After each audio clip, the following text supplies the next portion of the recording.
साथियों, मैं doctor Seema Mishra Holy Cross Women's College Ambikapur में सहायक प्राध्यापक के पद पर कार्यरत हूँ। आज हम सेकेंड सेमेस्टर एमए ज्योग्राफी के इन्वायरमेंटल ज्योग्राफी जो पेपर है उसके यूनिट 3 में एक चैप्टर है पर्यावरण प्रकोप, जिसका मैंने 2 वीडियो तैयार किया है आपके लिए।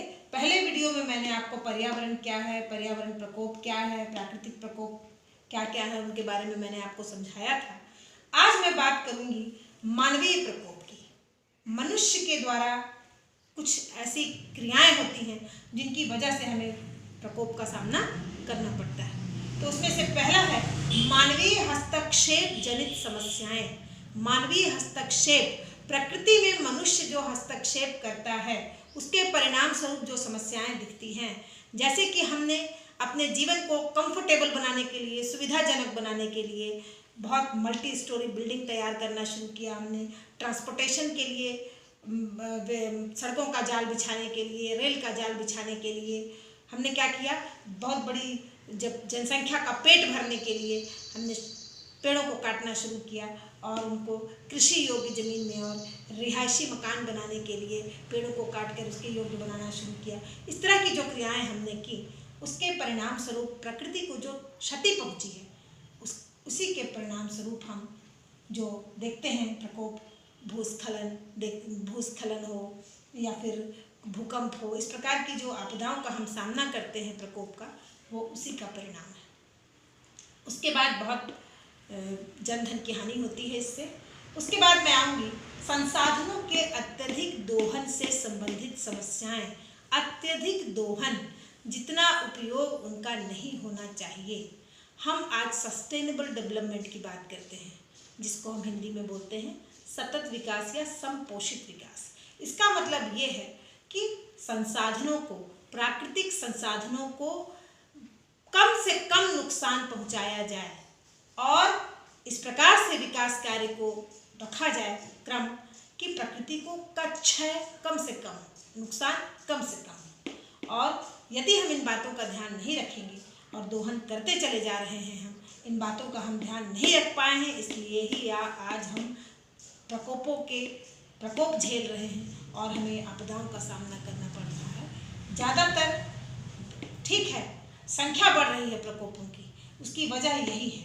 यदि अभी हम नहीं समझ पाएंगे इन चीज़ों को और दोहन करते रहेंगे तो हमें लगातार कई बड़ी बड़ी प्राकृतिक आपदाओं का सामना करना पड़ेगा और हो सकता है कि बहुत ज़्यादा विनाश हो जाए इस पृथ्वी पर। फिर है कुप्रबंधन, मिसमैनेजमेंट से संबंधित समस्याएं। जैसे मैं एक सिंपल उदाहरण आपको दे दूं, यदि हम घरेलू उदाहरण से अगर मैं आपको समझाऊं तो हम यदि बर्तन साफ करने के लिए भी हम जब नल खोलते हैं उसके बाद हम कई बार उसको खुला रहने देते हैं। बर्तन साफ हम बकेट में पानी लेकर, बाल्टी में पानी लेकर के भी कर सकते हैं और काफ़ी पानी हम बचा सकते हैं, लेकिन जितने में काम हो सकता है उसका 4-5 गुना पानी हम वेस्ट कर देते हैं। और हम देख रहे हैं कि कई जगह भारत में भी कई क्षेत्र ऐसे आ गए हैं जहाँ जल स्तर गिर गया है नीचे और पानी का संकट बड़ी विभीषिका के रूप में सामने आने वाला है फ्यूचर में, भविष्य में। तो ये एक उदाहरण था। इसी प्रकार से संसाधनों का, जैसे पेट्रोलियम है, उसका हम इतना प्रयोग, हम चाहें तो एक ही जगह अगर 2 लोगों को जाना है तो हम एक साथ जा सकते हैं, बचा सकते हैं हम संसाधनों को। और इस छोटी छोटी बचत से ही हम भविष्य, अपने आने वाले भविष्य को संसाधनों का प्रयोग करने के लिए उनको भी हम अवसर प्रदान कर सकते हैं। वरना मिसमैनेजमेंट की वजह से, कुप्रबंधन की वजह से बहुत क्या होगा, प्राकृतिक प्रकोपों का सामना हमको करना पड़ेगा। कैसे प्रकोप? पानी का अभाव, खनिज तेलों का अभाव, इस प्रकार की कई समस्याएं हमको हमारे सामने आएंगी और हम उनका सामना हमें करना पड़ेगा और उसका परिणाम क्या होगा ये भी सोचा भी नहीं जा सकता है, कितना खतरनाक होगा। उसके बाद उच्च तकनीकी से उत्पन्न समस्याएं, हाई टेक्नोलॉजी, जैसे औद्योगिकरण, इंडस्ट्रियलाइजेशन। हमने क्या किया है, हाई तकनीक का प्रयोग करके बहुत सारे उद्योग धंधे स्थापित कर दिए, बहुत मात्रा में उत्पादन होने लगा, आर्थिक स्थिति बहुत अच्छी होने लगी, लेकिन उसका परिणाम क्या है? विभिन्न प्रकार की जहरीली गैसें और जहरीली वस्तुएं क्या हो रही हैं, बाहर जा रही हैं, पूरे पर्यावरण को प्रदूषित कर रही हैं और बहुत ज़्यादा नुकसान पहुंचा रही हैं हमें। हम विभिन्न प्रकार के रोगों से ग्रसित हो रहे हैं, रेस्पिरेटरी सिस्टम को, हमारे श्वसन तंत्र को नुकसान पहुंचा रही है ये सब चीज़ें। बहुत सारा, जब हम बहुत प्रदूषण बढ़ रहा है, और प्रदूषण की वजह से क्या हो रहा है, प्रदूषण की वजह से मनुष्य के स्वभाव में चिड़चिड़ापन आ रहा है, उसके स्वास्थ्य पर बुरा असर पड़ रहा है और उसका शरीर कमज़ोर हो रहा है धीरे धीरे। और यदि मैं बात करूं अब जैविक प्रकोप की, तो जैविक प्रकोप में पहला खरपतवार की समस्या। आप खरपतवार देख रहे हैं, लिखा हुआ है खरपतवार, जिसे हम इंग्लिश में बोलते हैं वीड्स। तो क्या है खरपतवार? जब किसान फसल लगाता है तो कुछ अनचाहे पौधे जिन्हें वो स्वयं नहीं लगाता, अपने आप ही उगाते हैं, उनको हम बोलते हैं खरपतवार। इसकी समस्या क्यों बड़ी लग रही हो गई है आजकल? क्योंकि खरपतवार क्या करता है, मिट्टी से वो बहुत सारे न्यूट्रिशन ले लेता है और उस न्यूट्रिशन को खरपतवार ले लेता है, जो न्यूट्रिशन पौधों को मिलना चाहिए था, फसल को, और वो अच्छी तरीके से बढ़ नहीं पाती। और कई बार ये बहुत सारे बैक्टीरिया और वायरस, फंगस, यानी जीवाणु और विषाणुओं को क्या करता है, ये खरपतवार क्या करती है, बढ़ने में ये सहायता करती है। इस पर बहुत सारे इस प्रकार के जीवाणु वगैरह, कीटाणु वगैरह लग जाते हैं जो नुकसान पहुंचाते हैं फसल को, और जब वो हम उसका इस्तेमाल करते हैं तो वो हमें भी नुकसान पहुंचाते हैं। और उसको मारने के लिए जब इस प्रकार के जो कीटनाशक वगैरह हम जो डालते हैं, वो हमारे प्रतिरक्षा तंत्र को हमारे नष्ट करता है, कमज़ोर करता है, और भी बहुत सारी बीमारियां उत्पन्न होती हैं। कीट पतंगे, जीवाणु, विषाणुओं द्वारा उत्पन्न समस्याएं।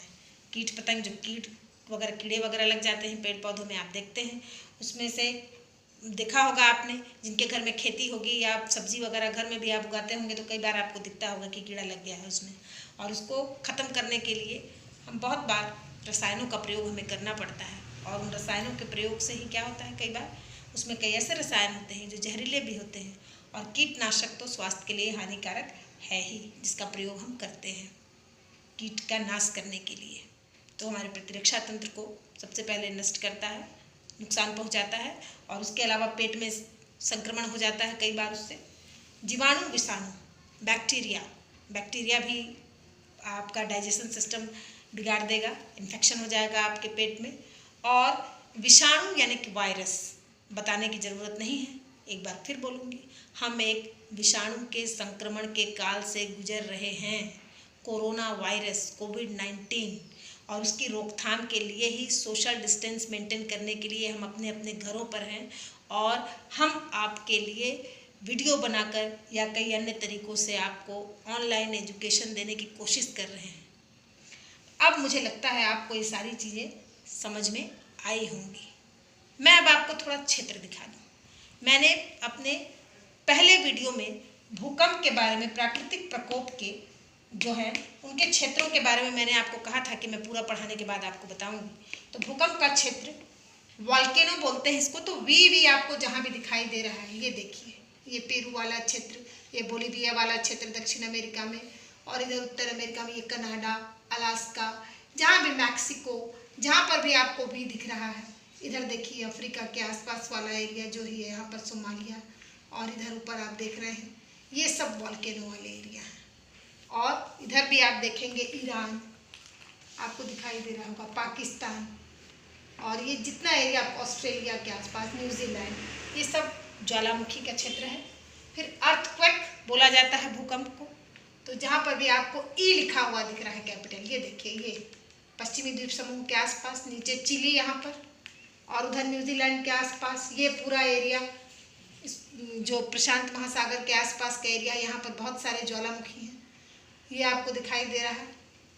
उसके बाद साइक्लोन यानी चक्रवात, तो भारत में देखिए यहाँ बंगाल की खाड़ी के आसपास साइक्लोन, फिर ये संयुक्त राज्य अमेरिका में टॉर्नेडो और आपका हरिकेन जैसे चक्रवात, और ऑस्ट्रेलिया में के पास चक्रवात। फिर आप यहाँ पर देखेंगे पूर्वी द्वीप समूह के आसपास, यहाँ भारत के आसपास कंबोडिया, वियतनाम, लाओस में भी कुछ चक्रवात आते हैं, उत्पन्न होते हैं।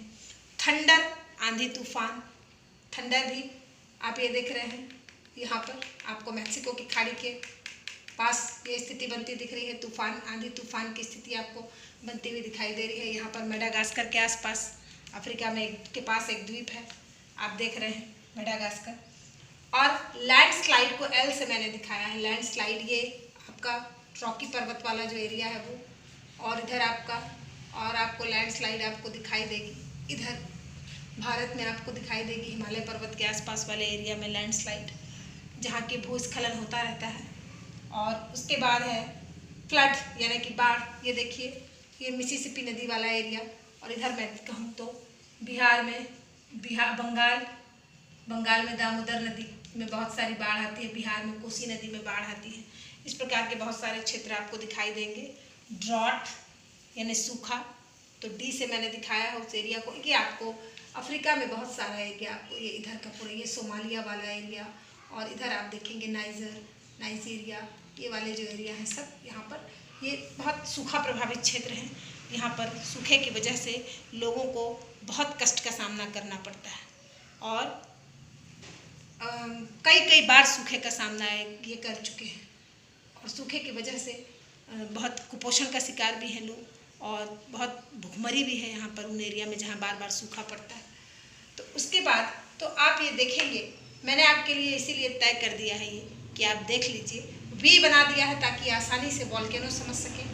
ई बना दिया है, ई से दिखाया है संकेत अर्थक्वेक का ई, सी फॉर साइक्लोन, TH थंडर के लिए, लैंडस्लाइड के लिए L, फ्लड यानी बाढ़ के लिए F, और सूखा यानी कि ड्रॉट के लिए D। आशा करती हूँ आपको ये लेसन समझ में आया होगा। धन्यवाद। घर पर रहिए, सुरक्षित रहिए।